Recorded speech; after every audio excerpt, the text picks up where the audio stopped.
नमस्कार, आप सुन रहे हैं साइबर एफएम। आज हम आपके लिए लाए हैं एक लेटेस्ट साइबर क्राइम इंसिडेंट जो State Bank of India staff की सतर्कता और सूझबूझ का उदाहरण है, जिसमें हैदराबाद के एक 61 साल के पीडियाट्रिशियन को डिजिटल अरेस्ट स्कैम से बचाया गया।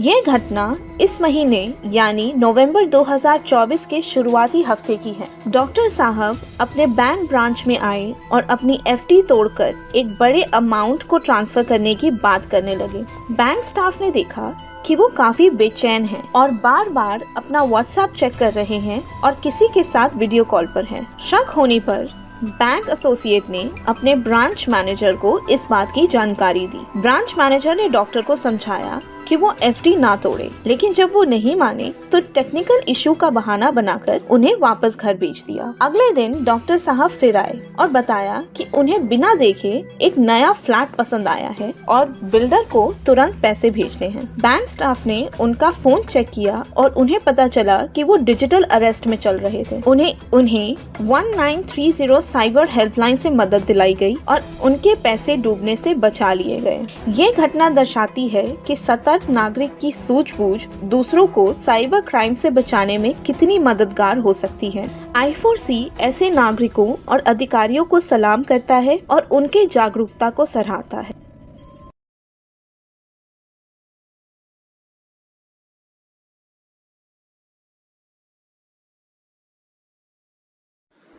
हेलो लोगोफोर, दिनै आं नोंथांमोननो मोनसे गोनां भिडिअ लाना फैदों। नोंथांमोना भिडिअखौ फारसेनिफ्राय नायबानो जाबाय। भिडिअआ मानि सायाव जागोन नोंसोरो थाम्बनेल एबा टाइटेलाव नायनानै एसेब्लाबो हमनानै मोनखादों जानो हागौ दिनैनि भिडिअआ मानि सायाव जागोन। आं दिनै नोंथांमोननो खोन्थागोन CKYC नि बागै आरो बेयाव मोनसे खोन्थाबावगोन बेंकनिफ्राय साइबार क्राइम जानाय, जोंनि बेंक एकाउन्टआ हल्ड जानाय। नोंथांमोना भिडिअखौ फारसेनिफ्राय नायबानो जाबाय। जायफोरना नोंथांमोना बेफोरबायदिनो CKYC SMS फैदों, नोंथांमोना नैबे भिडिअखौ नायनानै नोंथांमोनाबो बुजिनानै लाबानो जाबाय। अके लोगोफोर, भिडिअखौ नायलांबाय थाबानो जाबाय। बिनिफ्राय जायफ्रा गोदान आपडेट चेनेलाव दिनैसो फार्स्ट टाइम नोंथांमोना दासिमबो चेनेलखौ साबस्क्राइब खालामाखै, नोंथांमोना खालामनानै होबानो जाबाय बेफोरबायदिनो आपडेट भिडिअ मोनबाय थानो थाखाय। अब्ला आङो भिडिअखौ जागायलांनोसै, नायलांबाय थाबानो जाबाय फार्स्टनिफ्राय जोबजासिम। आंनाव SMS फैदों, नोंथांमोननो खोन्थागोन। बेयाव नायबानो जाबाय CKYC। बिनिफ्राय नोंथांमोना बेयाव नुनो मोनगोन आङो फार्स्टआव खोन्थागोन बेंक एकाउन्ट हल्ड जानायनि बागै। बेयाव नायबानो जाबाय आं नोंथांमोननो खोन्थानि। बेयाव आंनि बेंक एकाउन्टआ साइबार क्राइम नांदों, बेयाव फ्रिज जादों, बेंक एकाउन्टआ हल्ड जादों। दा बेखौ जोंहा बेयाव मोनसे नाम्बार फैफायो बेसोरजों कन्टेक्ट खालामनो थाखाय, बेयाव कास्टमार केयारनि थाखाय। बेयाव 9 AM 7 PM बिनि गेजेराव बिसोरनो कल खालामनांगौ। नोंथांमोननियावबो बेफोरबायदि फैदों जानो हागौ, बेफोरबायदि सोरनिबा बेंकआ साइबार क्राइम नांदों जानो हागौ। नाथाय माबोरै कमप्लेन खालामो, बेखौ माबोरै रिकुवेस्ट खालामो, माबोरै हाफिनो, सिगांनि भिडिअआवनो होखादोंमोन आङो। नोंथांमोना बे भिडिअखौ नायोब्ला निस्सय रोंगोन। नोंथांमोननो डिसक्रिप्सनाव होना दोनगोन आङो बे भिडिअनि लिंकखौ। जोङो माबोरै खालामनांगौ, बिनिफ्राय आंनिया जाबाय बियो आं खालामनानै लाफिनदों। बे बेंकनिफ्रायसो जादों दै, बेयो मोनसे स्केम जायाखै। स्केमा ओरैबायदि जायो, जोंहा गुबुन मानसिफोरनि आखायाव, गाज्रि मानसिफोरनि आखायाव गोलैयोब्ला बेफोरबायदि साइबार क्राइम मोनसे स्केम नांना थायो, बेयो बेलेग। बिनिफ्राय बियो बेंकनिफ्राय साइबार क्राइम नांनाया बेलेग, आलादा जायो। आं नोंथांमोननो मोनसे भिडिअ बानायनानै होखादोंमोन, एसे सिगाङावनो नोंथांमोना नायोब्ला नुनो मोनगोन। बेनिफ्राय आङो दा खोन्थागोन नोंथांमोननो। बेयाव जोङो CKYC होननानै बुङोब्ला बयबो मिथिखायो। जोंहा बेयाव CKYC गोबां मानसियानो बेयाव सोरबा गावबागावनो बेयाव CKYC नि आइडेन्टिफिकेसन, बे ID नाम्बारखौ गोबां मानसियानो बरनना लानो हायो आरो गोबां मानसिनावनो अट'मेटिक बेंकनिफ्रायनो फैखायो। CKYC आ जाबाय सेन्ट्रेल KYC। जायफ्रा नोंथांमोना बेफोरबायदिनो नर्मेल नोंथांमोना KYC मारियो, बेफोरबायदिनो नोंथाङा जिखुनु KYC नोंथांमोना डकुमेन्ट बेफोरबायदि आधार कार्ड, भटार कार्ड बेफोरबायदि होनानै नोंथांमोना KYC मारियो। नोंथांमोना नैबेयाव नोंथांमोनाव SMS फैगोन, 14 नाम्बार फैगोन, बेयाव 14टा नाम्बार फैगोन। बे 14टा नाम्बार सोरनावबा फैयाब्लाबो नोंथांमोना क्रोम ब्राउजाराव थांनानै नोंथांमोना गावबागावनि फन नाम्बारखौ होनानै लानो हागोन।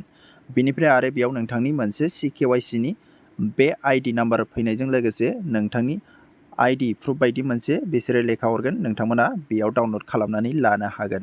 माबोरै होननानै बुङोब्ला आं नोंथांमोना फारसेनिफ्राय खोन्थागोन। बेयाव मोनसे लिंक होनानै दोनखादों, बेयाव आंनाव SMS फैदों CKYCR नि मोनसे SMS सेन्ट्रेल KYC नि। दा नोंथांमोनाव बेफोरबायदि फैयाखैब्ला नोंथांमोनाबो लानो हागोन। नोंथांमोना जिखुनु डकुमेन्ट नोंथांमोना बेफोरबायदि KYC मारिनायाव होयो, अब्ला नोंसोरो जेबो डकुमेन्ट होनो गोनांथि गैया। बे नाम्बारखौ 14 नाम्बारखौ नोंथांमोना होब्लानो जाबाय। बेयाव 14टा नाम्बार फैगोन। नोंथांनि बेंकआ KYC नांदोंब्लाबो नोंथांमोना बे नाम्बारखौ होब्लानो बेयो अट'मेटिक जागोन। बेफोरबायदिनो KYC मारिनायाव जोंहा डकुमेन्ट आपल'ड खालामनो गोनां जायो। बेफोरबायदिनो आधार कार्ड, भटार कार्ड, पेन कार्ड बेफोरबायदिनो गोबां डकुमेन्टफोर गोनां जायो माखासे KYCफोराव। नाथाय नोंथांमोना नैबे 14 नाम्बारखौ होयोब्लानो बेयाव गासैबो जाजोबगोन। बेयाव नोंथांनि गासैबो डकुमेन्टफ्रा लिंक जाजोबनानै आपडेट जानानै थाखायो भेरिफाइ जानानै। नोंथाङा बे 14 नाम्बारखौ होब्लानो नोंथांनि गासै अरिजिनेल प्रुफफोरा थाजोबखागोन। नोंथांमोना नैबे 14 नाम्बारखौ होनो हागोन जिखुनु KYCआव। नोंथाङा बेंकनि KYCआनो मारै जिखुनु KYCआनो। दा बेखौ माबोरै डाउनलड खालामगोन होननानै बुङोब्ला नैबेयाव मोनसे लिंक दङ। बेयाव थुनाय लोगो लोगोनो डाइरेक्ट थांखागोन। बेयाव मोनसे टिक मार्क होदो। बेयाव कन्टिनिउ विथ पसिबल लिरिक्स दङ।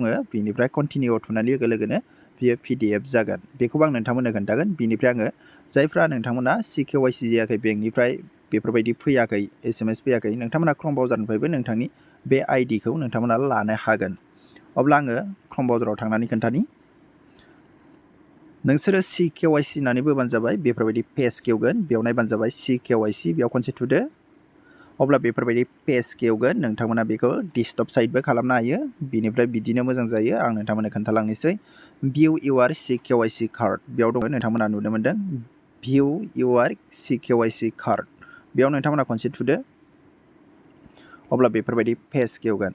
नोंथांनि मबाइल नाम्बारा बबे बेंकजों लिंक नोंथांमोना बेयाव होबानो जाबाय। इन्टार मबाइल नाम्बार बेनिफ्राय इन्टार केप्चा बेयाव केप्चा दङ बेखौ होबानो जाबाय।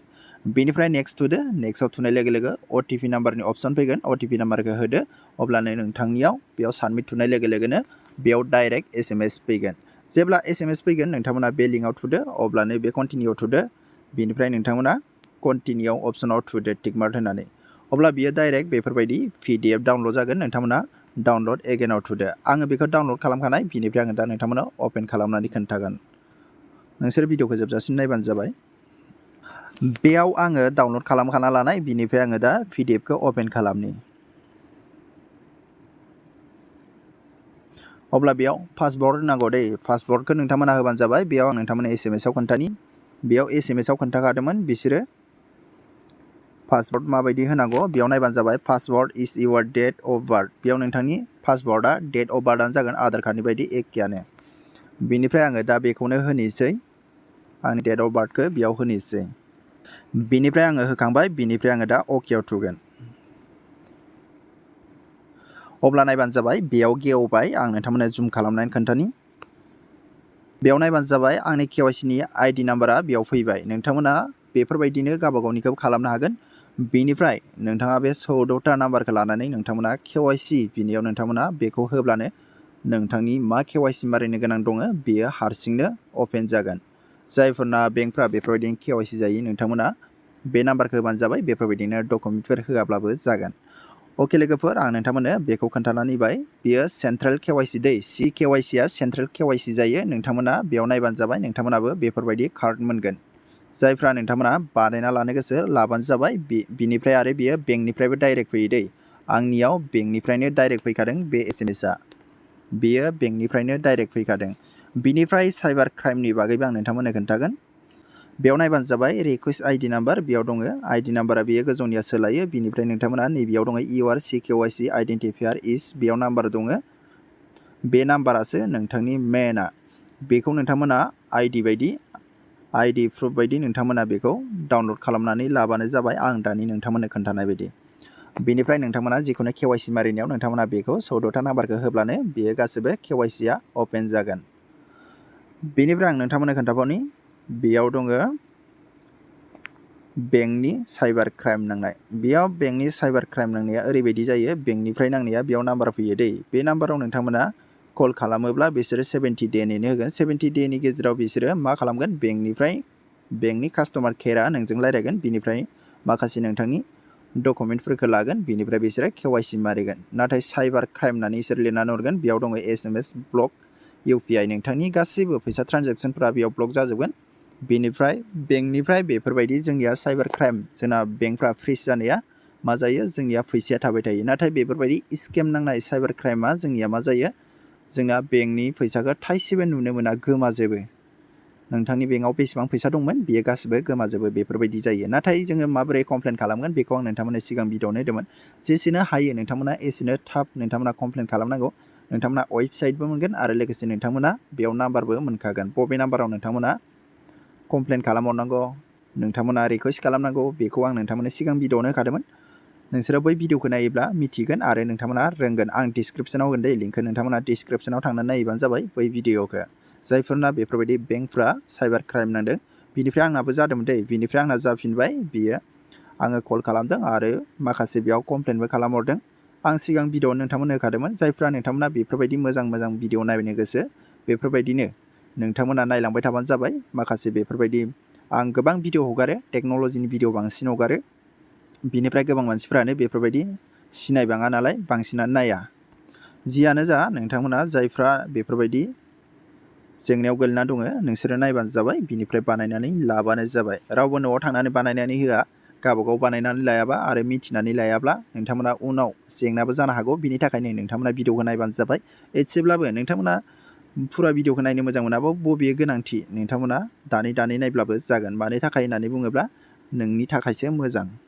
रावबो नोंनि बेंक एकाउन्टफ्रा फ्रिज जायोब्ला नोंखौ न'आव थांनानै रावबो फोरोङा आरो नोंनो रावबो खालामनानै होआ। नोंथांमोना बेंक ब्रान्चआव थांगोन, बेंक ब्रान्चआवबो बुंगोन बेयो जोंनि खामानि नङा, जोंनि बेंक ब्रान्चनिफ्राय बेफोरबायदि जायाखै, बेयो डाइरेक्ट साइबार अफिसाव थांनांगोन, नोंसोरो साइबार क्राइम नांदों बेफोरबायदि बुंगोन। नाथाय अनलाइनजोंबो हायो माखासे गोरोंफ्रा, नाथाय माखासे गोरोङिफ्रा बेंकनि मेनेजारफोर बुंनाय बाथ्राजोंनो दद्र' जानानै थायो, सिरि जानानै थायो, बानायनो बायो माने।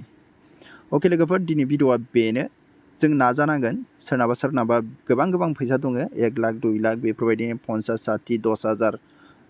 जोंना 5,000आबो फैसाया मामुलि फैसा नङा। बिनि थाखायनो बेफोरबायदि साइबार क्राइम नाङोब्ला नोंथांमोना आरो बेंकआ ब्लक जानानै थायोब्ला नोंथांमोना उनाव गोदान बेंक खुलिनो गोनां जायो। बिनि थाखायनो नोंथांमोना अपेन खालामनानै लानाया गोनांथि।